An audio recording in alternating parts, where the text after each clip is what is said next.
The movie opens with a happy young couple in love who vowed eternal love to each other. They were Ig and Mary, and they had a relationship since they were children, and it is not known how much time passed, but when Ig woke up one morning, he saw that there were many people outside his house accusing him of being a murderer. Besides, the press was after him everywhere, even at his parents' house, who were trying to believe in his innocence, as well as his brother Terry and his lawyer Lee, who was also his best friend. At nightfall, we see how a group of people gathered at the place where Mary was murdered. They left offerings and prayed for her soul.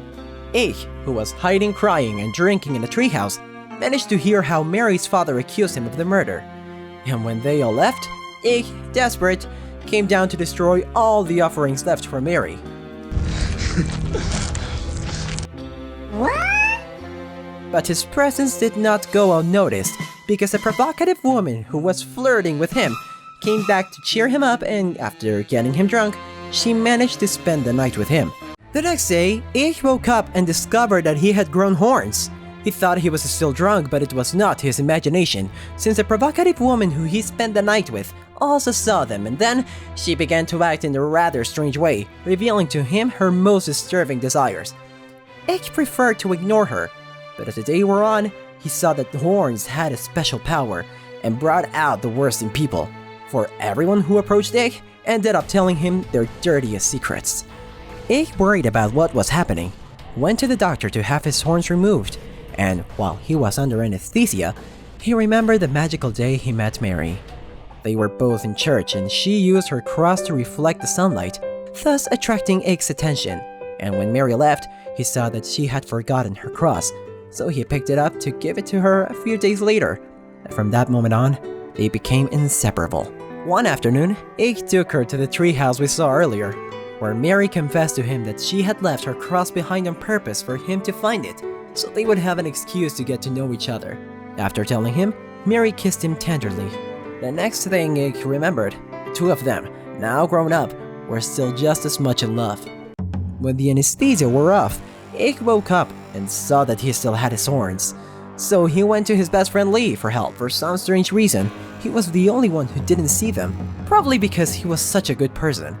So, Ig went to his parents' house, who did see his horns, and even seemed to be influenced by his power. At first, Ig's mother confessed to him that he was unhappy and asked him to stay away, as she didn't want him to be her son or to make her life miserable.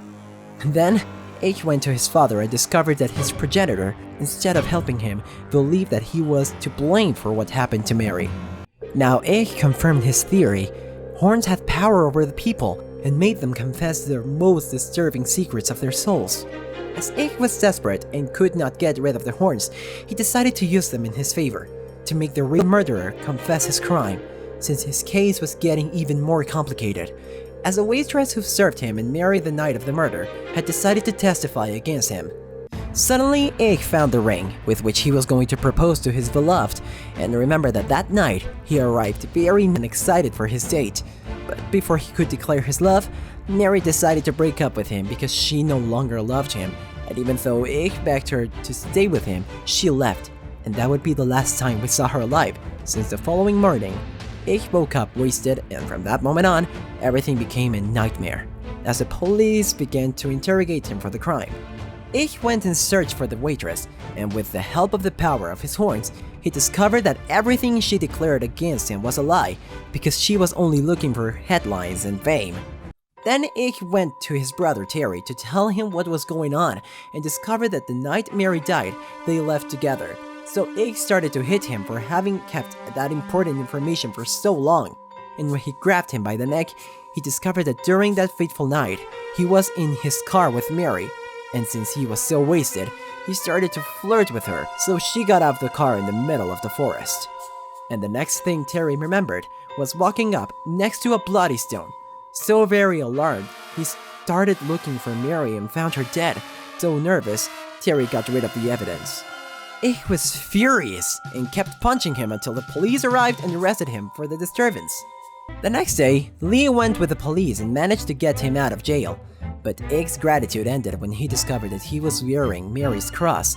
Now, Ig seemed to understand everything. The two of them were lovers, and he was the reason Mary left him. In his defense, Lee only told him that there were things about Mary that he didn't know, and then Ike left, as he didn't want to hear another word. Later, Ike went to Mary's father to get more information about his daughter. However, this guy didn't even want to see him and kicked him out of his house. Ike, who had been betrayed by his family and his best friend, was now alone and totally unhinged, trying to get rid of the horns as he didn't want to hear any more disturbing secrets from anyone. But before he could succeed, he was interrupted snakes that, instead of attacking him, seemed to obey him, and even brought a very sharp pitchfork close to him. From that moment on, Ike felt a strong desire for revenge come over him. So the first step was to go with his new subjects in search of the waitress to take revenge. The next step was to approach his brother Terry to tell him how much he hated him, since he never helped him, neither when he was called to testify, nor when he found Mary dead in the middle of the forest. Terry tried to justify himself by saying that he didn't talk before for fear of being framed, but Ike, who was out of his mind, wouldn't listen to reason and forced him to get high to make him feel all the pain and suffering that Mary went through. And his revenge would not be complete if he did not lash out at Mary's lover, his friend Lee. So after asking him not to be her lawyer anymore, Ike ripped off Mary's cross, which was his only protection, because now Lee could see the horns. Then they began to brutally beat each other, and when Ike grabbed him by the neck, he got to see what really happened. Mary had told Lee that she couldn't marry Ike because some things were happening to him, and later, Lee, who was obsessed with Mary, followed her to the forest because he had misunderstood things and thought that she abandoned Ike so that they two could be together. But when he tried to kiss her, she rejected him, telling him that she loved Ike, and it was Lee himself who admitted to Ike how he made her his, and then to avoid being betrayed, he killed her with a stone, which he placed in Terry's vehicle to incriminate him. After this horrible confession, both continued fighting, and the coward Lee defeated Ike, beating him with a chain without giving him the option to defend himself.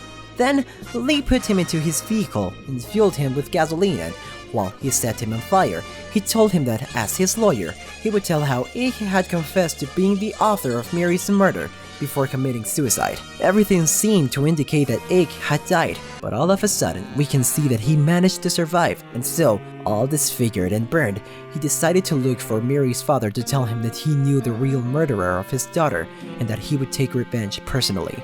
And for the first time, Mary's father believed he was innocent, as he handed him a key that Mary had left him. Then Ike gave him back the cross that was his daughter's, but Mary's father took pity on him and returned it to him. When Ike put it on, his horns and burns disappeared immediately. Afterward, Ike went to the forest and used the key Mary left him to open a box they both kept in their treehouse. When he did so, he found a letter where she told him how much she loved him.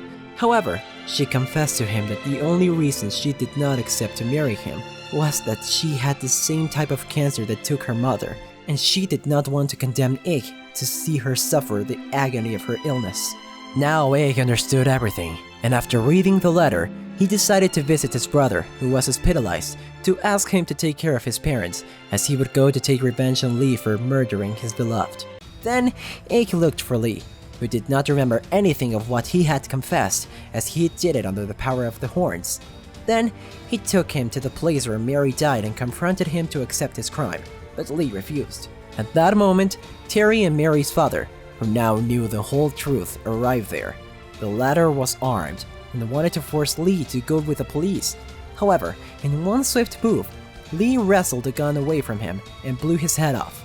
Ike, driven by anger, sought to stop Lee, so he took off Mary's cross and suddenly sprouted white wings, which were quickly consumed by fire. Afterward, Ike ended up turning into a demon, for revenge had drained him from the inside. Lee wounded Ike several times, but Ike defended himself by lunging at him, hurting him with his horns. Then, Ike stood next to him, to enjoy watching the snakes end his miserable life. And once Lee died, Ike, who was also wounded, fell to the ground, where he died in his brother's arms. At that point, Ike finally managed to free himself from the evil in his soul, and in this way, he was able to return to his beloved Mary, to a place where they would be happy forever.